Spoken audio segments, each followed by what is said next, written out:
Movie titles are all tiny little conundrums. I mean, Sam Raimi's Spider-Man trilogy were for the most part based on the classic Amazing Spider-Man comics, while Marc Webb's reboot, that actually carries the title of those comics, is more based on Ultimate Spider-Man. Weird.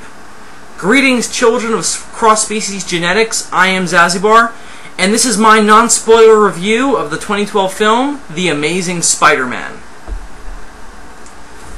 The question on everyone's mind going into this was, can this movie be different enough from the Raimi films to warrant being made only 5 years after Spider-Man 3?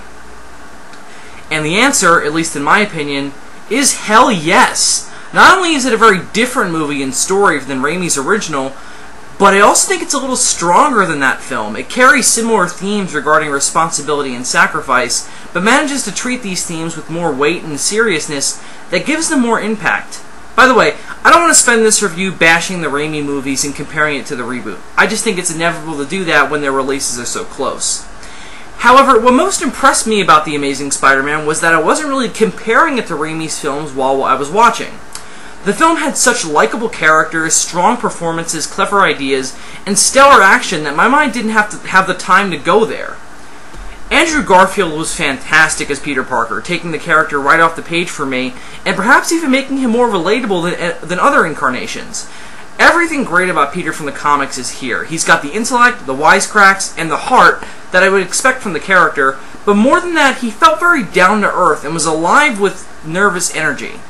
The scenes of him playing around with his powers and having dinner with Gwen Stacy's family for the first time are great examples of this, really making Peter come to life.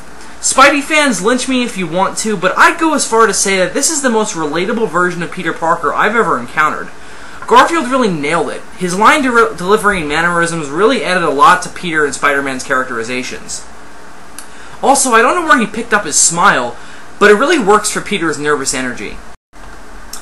Rhys Ifans, I don't know how the hell you say that, but that's how I'm going to say it for this review, also impressed me as Curt Connors in The Lizard, since he too was strangely relatable, especially for a villain with a kind of cliched plan. Like Peter, he has energy about him that's very easy to connect with, though I wouldn't call it being nervous as much as being passionate. Not all is perfect with the Lizard though, since he's easily one of Spider-Man's most sympathetic villains due to Curt Connors developing a split personality after the Lizard serum is injected into him with the good, wholesome Dr. Connors and the malevolent Lizard. Unfortunately, this movie doesn't seem to differentiate between the personalities, although having good intentions, testing the serum on himself, leads to him becoming a mad scientist, and the Lizard transformation just being that with super strength and a meaner attitude. It still works, I suppose, since Connors and the Lizard are definitely threatening. It just seems like a missed opportunity for me, especially since Ifans is so good in the role that I think he could have done great with the split personality thing. However, despite the missed opportunity, he still does well in my opinion as the Lizard, the CG effects helping greatly in carrying his Lizard performance with a surprisingly expressive face and fluid four-legged movement.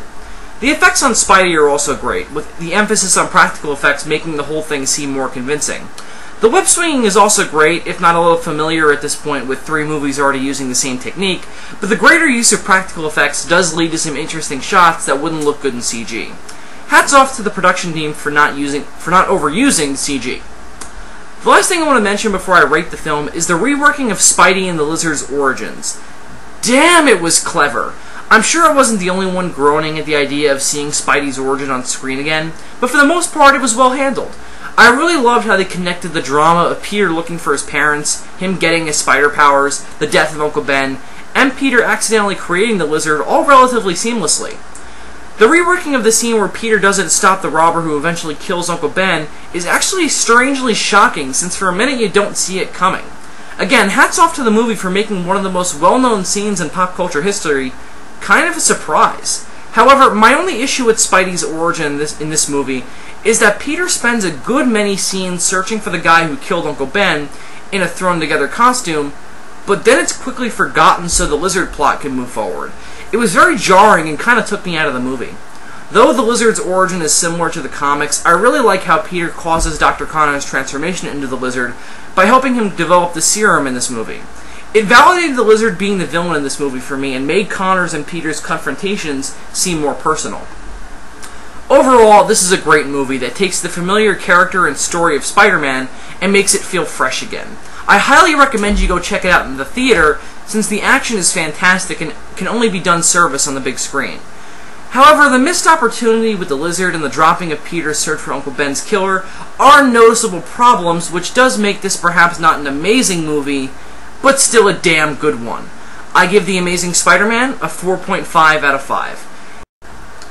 Be sure to check out my reviews for all the Godzilla films in August. This is Zazubar, signing out.